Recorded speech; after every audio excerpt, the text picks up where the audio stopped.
आपने वहाँ पे टाइम गुजारा, चिल्ला काटा अपना वहाँ पे। एंड अगर थ्रू आउट इसमें आपसे कोई एंगेजमेंट हुई? 7-8 दिन बाद कोई अफसर आते थे, उनका तो एक ही सवाल था, और तो उनका कोई मेरे से काम नहीं था, मेरे पे तो कोई ऐसा मसला नहीं था। एक दिन उन्होंने मुझे किसी जगह बाहर निकाला और एक चर्चिल का सिगार दिया। उन्होंने कहा सिगार पीने के बाद प्लीज़ आप इंटरव्यू ये बातें कह दो। ठीक है। सो सिगार मैंने आधा पिया और वो मैंने पढ़ा तो वो तकरीबन वैसा ही था, ऐसे ही था, इज़ार अहम का फ़र्क था जो पहले दिन मुझे दिया गया था। राइट। चर्चिल का सिगार, उन्होंने कहा मैं अपनी जेब से लेके आया हूँ, मैं नहीं चाहता कि कोई ज़्यादती हो। मैंने यूं करके सिगार फेंका, आधा मैं पी चुका हुआ था, और उनको कागज़ दे दिए कि बाद में वो कागज़ तय हुआ कि मैं ये पढ़ूँगा प्रेस कॉन्फ्रेंस में। तो मैंने कहा 2 मैं पढ़ूँगा। आप मान गए? मैं माना इस तरह के भी काफ़ी उन्होंने उसमें से चीज़ें चेंज की। ठीक उसको। क्या आपने कहा था कि औरतों के बारे में कोई बात नहीं होगी? इमरान खान के ख़िलाफ़ भी मैं बात नहीं करूँगा, मैंने कहा। ये आपने कहा? ठीक। मैं उसकी पार्टी में नहीं हूँ। अगर मैं पीटीआई में होता तो मैं कोई सोचता कि अभी बात की जा सकती है। ठीक है। ख्वाब में मुझे माँ आया करती थी हर दूसरे तीसरे दिन। वो कोई ऐसी मुझे मेरे अंदर ऐसी रूहानी ताकत पैदा हुई जो सफ़र मेरी जब आंखें खोली तो मैं बाराकऊ के पुल पे था। आगे गया तो राशिद शफीक को भी उन्होंने मेरे साथ बैठा दिया। मैंने कहा पहले इसको तो उठाओ ना, ये तो पीटीआई का है, मैं तो पीटीआई का नहीं हूँ, मेरी तो इमरान खान से तल्लक और दोस्ती है, इसको क्यों बिठाया आपने? फिर मुनीब ने भी कहा भाई इसका कोई तल्लक नहीं है। मैंने मुनीब को वहाँ देखा अपने घर में, वो मेरा घर था। Okay, right. वो कोई जगह ऐसी नहीं थी, मेरा अपना घर था। तो इन दी एंड जो था मैंने कहा कि यार ये बात वहीं पहुंचती है, सिर्फ लफ्ज़ों का हेर फेर है ये। मैंने उसको इधर रख दिया और अपनी बात खुद करना शुरू कर दी उनके उधर। इन दी एंड उन्होंने कहा कि भाई ये तो मसला ख़राब हो गया। मैंने कहा हो गया तो फिर ले जाओ। फिर उन्होंने एक कमरे में मुझे बंद कर दिया मेरे घर में 3 उधर ही इंटरव्यू के बाद? कुछ नहीं कहा। इंटरव्यू के दौरान जो बदतमीजी की बातें आई वो गलत थी? मैंने की नहीं, मैंने अपना ये सारा इंटरव्यू ऑन करता हूँ, जो कुछ कहा मैंने खुद कहा। ठीक है, ठीक। इल्हामी जो बातें मेरे मुंह में अल्लाह ताला ने और दिमाग में डाली वो मैंने की, उनका मैंने नहीं देखा। मैंने कहा यहाँ एक कागज़ पड़ा था, मुझे चक्री का नाम भूल रहा था, क्योंकि वो कहते थे कि चक्री में जो मीटिंग हुई है उसका लिंक है लाल हवेली के साथ। ठीक है। तो मैंने कहा वो चक्री की भी इधर कहीं बातचीत ही हो रही थी कि ये वो कागज़। और फिर 3 दिन के बाद उनको कोई तरस आ गया। उन्होंने कहा जी जाएं आप, लेकिन आप इलेक्शन जो है वो भूल जाएं, आप जेल में होंगे। फिर मैं जेल में ही था, मैंने खर्च नहीं किया।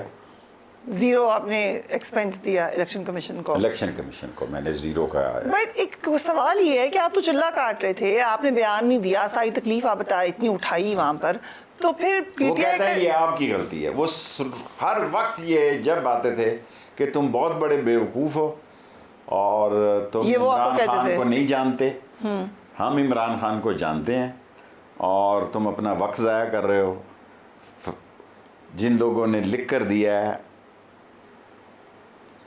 वो भी आप ही के साथी थे। मैंने कहा जी दिया होगा, मैं नहीं लिख के दूँगा। क्यों आपने इतना सख्त स्टांस लिया? अगर आपने सोचा कि बस मैंने ये नहीं करना, मतलब बंदा टूट भी जाता है। टूटने से पहले कोई मैं बड़ी गलत काम कर जाना चाहता था, मैं मर भी सकता था। मैं ऐसी बातें भी सोचता था कि अब आपको नहीं मैं बता सकता कि मेरा हज़ारबंद छोटा था, मैंने कोशिश भी की, वो पंखे के साथ लटक नहीं सका और उन्होंने मुझे कोई तकलीफ़ नहीं दी। मैं अल्लाह को जान देनी है, लेकिन मैं इतना सिक था मेंटली कि भाई अगर ये बातें, मैं उस खातून को जानता ही नहीं हूँ, मैंने उस खातून को देखा ही नहीं है, अभी भी ऑन ओथ कहता हूँ मेरी कभी उससे फ़ोन पे भी बात नहीं हुई। तो फिर मैं आ गया और फिर मुझे पता था कि मैंने पकड़ा जाना है। इलेक्शन के नॉमिनेशन दाखिल किए, वो कैंसिल हुए, हाई कोर्ट में गया, मंजूर हो गए, फिर ये ट्रिब्यूनल में ले गए। वो पहले मेरे बता दिया ड्राइवर था। से मिल गए, ये उसको पैसे दिए, उसके भाई को आईबी में रखा और उसने मेरी लोकेशन बता दी। आजकल तो टेलीफोन पे लोकेशन पता लग जाती है। पर क्वेश्चन इज पीटीआई ने क्यों आपका साथ नहीं दिया? जब आप उनका साथ दे रहे थे तो पीटीआई ने क्यों आपको पता डिसोन नहीं, किया? समझ नहीं आई मुझे कि क्या हुआ और दुख क्या हुआ? नहीं। लेकिन मैंने किसी को कहा नहीं कि मुझे टिकट दो। मैंने अपनी तौहीन समझा कि मैं इमरान खान को कहूँ कि मुझे टिकट लेकिन दे। आपको दुख हुआ? हुआ, ऑफ कोर्स, मैं इंसान हूँ। वो कोई मेरे रीच दिल आउट में मेरे दिल में ये बात तो है ना, लेकिन मैंने ये जाहिर नहीं की, ना कोई उसके खिलाफ बात की। बाहर निकल कर भी मैंने उसकी हमायत में बयान दिया। उस वक्त ये सोचा कि चलो अब कर देता हूँ प्रेस कॉन्फ्रेंस वाला लाइट। मैंने कहा उस वक्त तो नहीं सोचा कि टिकट नहीं दिया तो अब मैं कर देता हूँ प्रेस कॉन्फ्रेंस। नहीं नहीं नहीं, टिकट नहीं दिया का तो मुझे देर से पता लगा कि भाई ये हो रहा है।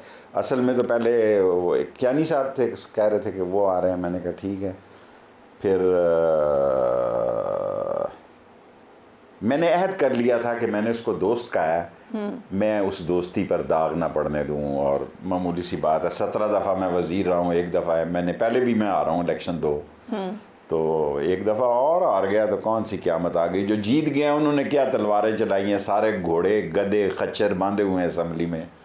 किसी की मैं जानता ही नहीं। एक मुझसे गलती हुई, पिछले दिन मैं कहीं जा रहा था, अल्लाह मेरा गुनाह माफ़ करे, तो एक बंदा काफ़ी मेरे करीब आ रहा था। वो उधर बैठा, उधर से उधर बैठा, फिर इधर आया।